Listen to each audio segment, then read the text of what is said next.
And how does this work? The microphone? This is the microphone in case anyone needs. Does he need to put that on or not? It's all in English, I think, It's on isn't English. it? He also asked for translation in Ukrainian and Russian voiceover. But he doesn't need to listen. So do you expect any, you don't expect any angry questions? Every single one of you, Perfect. even if you don't start with the typical thing. Perfect. Awesome. Wonderful. Thank you. I might take. Can I take that away if he doesn't need it? The microphone. He might. Does he need it? Yeah. If he definitely won't need it, Every single one has been here for customers. they've not used it. I think I might take it just so he's not confused. Yeah? Yeah. Perfect. I'll hand it back over. Perfect. Thank you.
So that's what, yeah, I guess. Summer's good.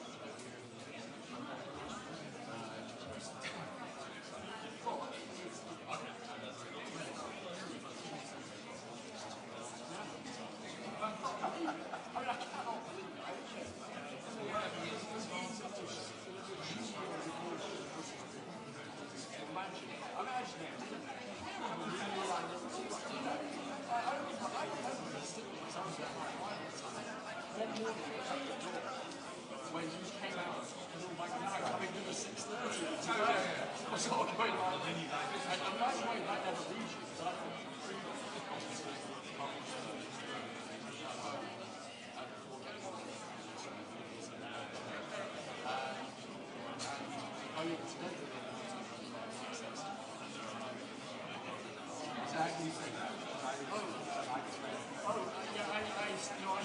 I still particularly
he's doing the equivalent, but a bit more senior, and then we'll roll it over. Presents every quarter.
That's why I asked.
Good afternoon.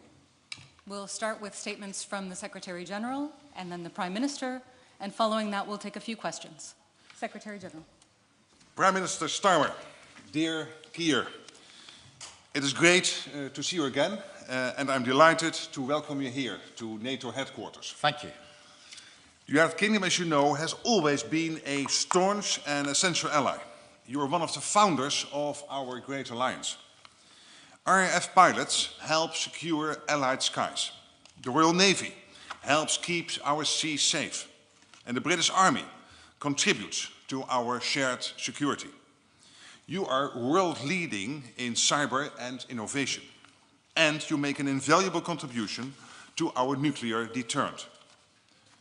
The UK is also a firm friend to Ukraine. You have provided billions in military and humanitarian aid, vital training, and landmark security guarantees. Going forward, we must not only sustain, but continue to step up our support, so that when the time comes, Ukraine can sit at the negotiating table in a position of strength and pursue a good deal for lasting peace. Our world is increasingly more dangerous. We must be better equipped to meet any threat across all domains, both now and in the future. Russian destabilization campaigns in allied countries are on the rise. They have targeted digital infrastructure, British officials, and even your National Health Service. Just last month, once again, you detected a Russian spy ship in British waters. And you made it clear to Moscow that such brazen acts were simply unacceptable. To stop these attacks once and for all, we need to up our game and make sure our deterrence leaves no room for doubt. We can do this by investing even more in defense.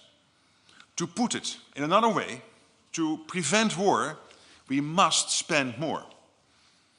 The UK understands this instinctively. You have long met the 2% target, and I welcome plans to further increase investments in defense. Because in a more dangerous world, 2% will not be enough to keep us safe. We need to invest considerably more. We also need to replenish our stocks, and fast. There's no time to waste.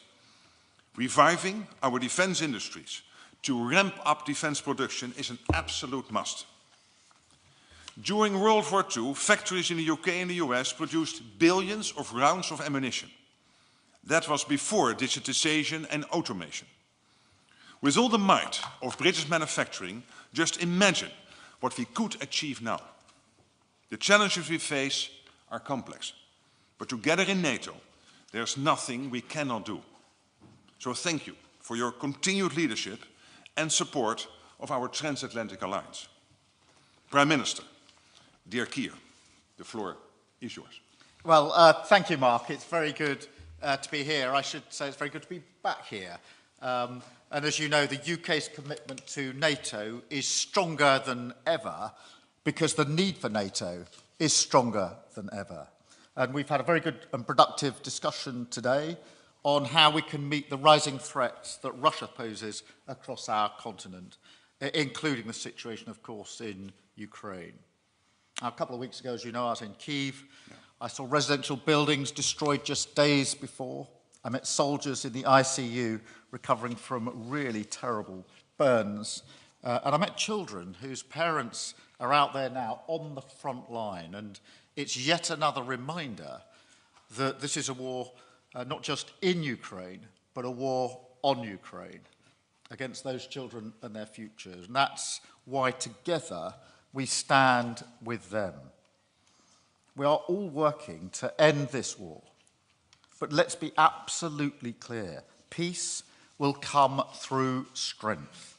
And we must do all that we can to support Ukraine's defence. And that means stabilising the front line, providing the kit and training that they need. And that's why this year the UK will give more military support to Ukraine than ever before. We need to see all allies stepping up, particularly in Europe. President Trump has threatened more sanctions on Russia, and it's clear that that's got Putin rattled. We know that he's worried about the state of the Russian economy. So I'm here to work with our European partners on keeping up the pressure, targeting the energy revenues and the companies supplying his missile factories to crush Putin's war machine. Because ultimately, alongside our military support, that is what will bring peace closer. And we must keep working together to bolster NATO. And as you say, things that would have provoked utter outrage just a few years ago have now become almost commonplace. Russian spy ships loitering off the British coast, a campaign of sabotage across Europe, cyber attacks, election interference, and attempted assassinations. Russia is seeking to destabilize our continent and target our values. So we should still be outraged, and we must harden European defence. In the UK, we're proud to be a leading NATO ally, part of the forward land forces, helping to police our skies and patrol our seas. Our defence spending is, of course, 2.3% of GDP now, and we're working hard to set the path to 2.5. And NATO's plans and requirements, as well as the principle of NATO first, will be at the heart of our strategic defence review this year. Across Europe, we must shoulder more of the burden now, because it's our burden to carry. Now, that's what I'll be discussing at the EU Council this evening. We want to deliver an ambitious UK-EU security partnership to bolster NATO, covering military technology and R&D, improving the mobility of forces across Europe, protecting our critical infrastructure, and deepening our industrial collaboration to increase defence production. We can't be commentators when it comes to matters of peace on our continent. We must lead, and that's what I'm determined that we will do. Thank you so much, Mark. All right, we now have time for a few questions. Third row, Sky. Thanks very much. Beth Rigby, Sky News. Secretary General, NATO has stood united against Russia with all allies in lockstep since the invasion in 2022. Now 2 members, Canada and US, are on the cusp of a trade war. Do you fear the alliance is unravelling at the most fragile of times? And Prime Minister, President Trump says tariffs on the EU are coming. He hasn't ruled out tariffs on the UK. Are you worried about that? And be it from forcing Ukraine to the negotiating table to threatening trade wars with allies, isn't it the truth that President Trump is a bad thing for Europe's economic prosperity and security? Thank you very much. On your first question, let me say that I'm absolutely convinced we can deal with these issues, and there are always issues between allies. It is never always tranquil and happy-going. There are always issues, sometimes bigger, sometimes smaller. But I'm absolutely convinced that will not get in the way of our collective determination to keep our deterrence strong. And when you talk trade, it is interesting to see that the trade surplus of the US getting into Europe is since 2022. They sell more to Europe than we sell to them. And the net surplus is $180 billion since 2022. So that tells you something. That there are more figures and numbers to look at. But going back to your question, I'm absolutely convinced it will not have an impact on our collective deterrence. Thank you very much, Beth. Look, on the question firstly of tariffs, obviously it's early days, and I think what's really important is open and strong trading relations, and that's been the basis of my discussions with President Trump. And I know that intense US-EU discussions are planned.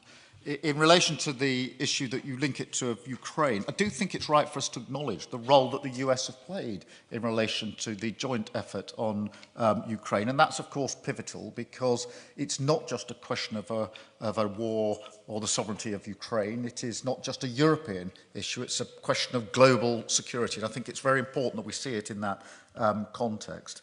And one thing that's come out of the awful conflict in Ukraine is actually a stronger and bigger NATO, which I think is really important. And as you know, in the Labour Party, we're really proud of the fact that we're a founding member all those years ago in relation to NATO. I think NATO is as important now as it was back then, and it's really important that it's in a stronger position. I think the discussions that we've been having between us today and the discussions I'll have later on this evening are about how we take that forward and strengthen it even further, because there has to be a very strong European element to the defence that we are providing in really difficult times. Thank you.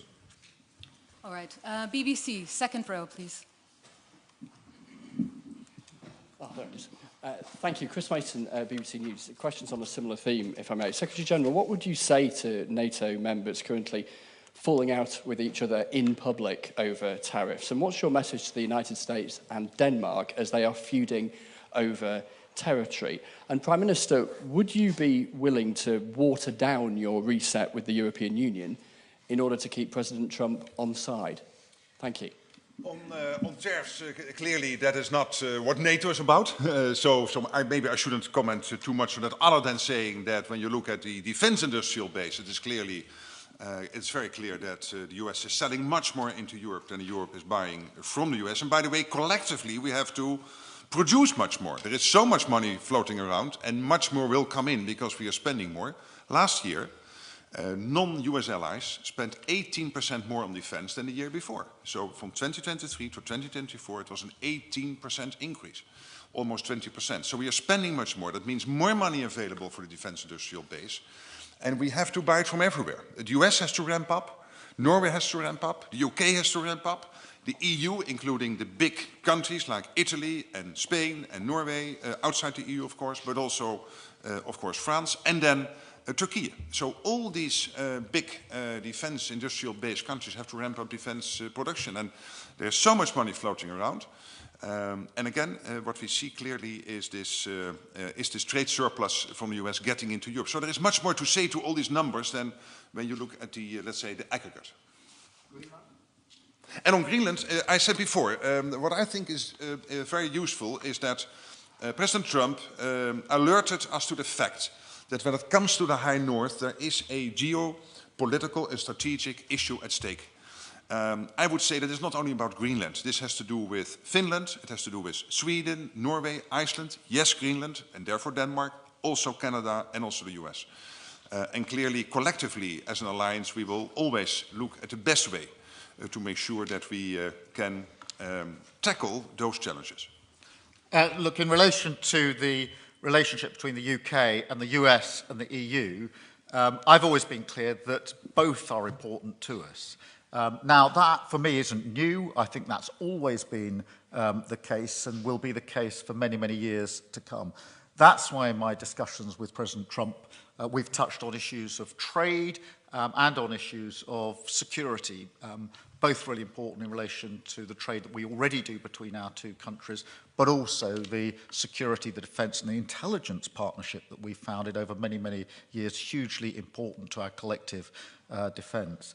Obviously, I'm here at NATO today, making the clear case and having the discussions about defence and security, and tonight I'll be at the EU Council. Now, tonight is very much obviously about security and defence, where I do think there's a very important discussion to be had about how we increase our security and defence work together in a very volatile world.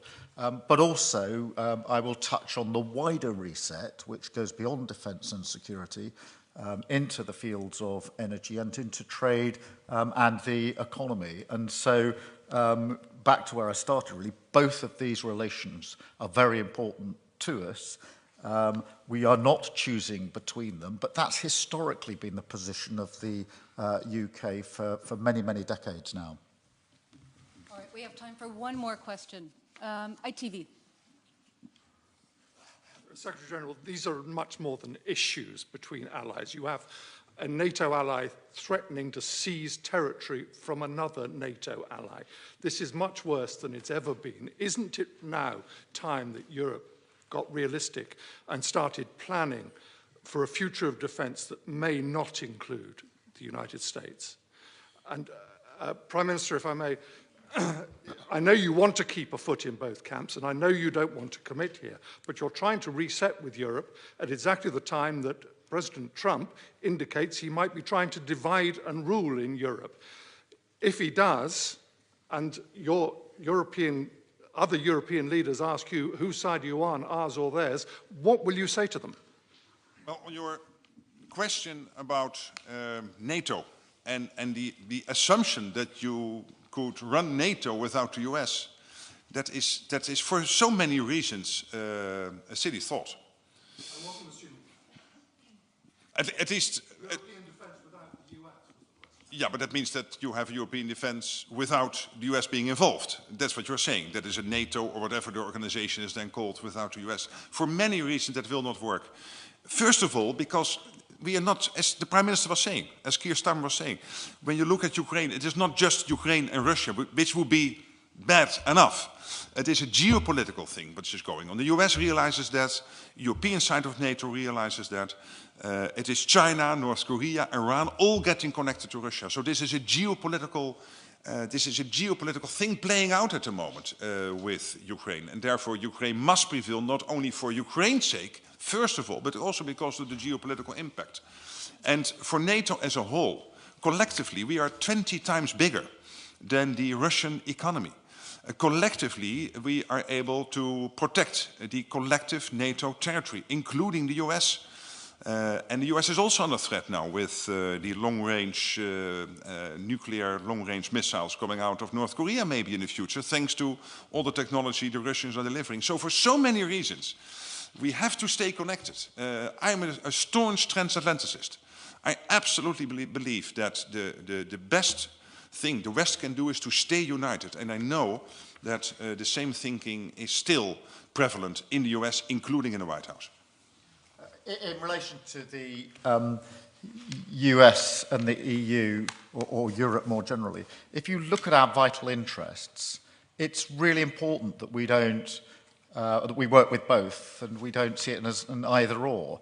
On defence and security, we are working very closely with our European allies every day, particularly in Ukraine, but not only in Ukraine, but equally on defence and security with the US and the special relationship in relation to defence, security and, of course, the intelligence capability that we have developed together. This is vitally important.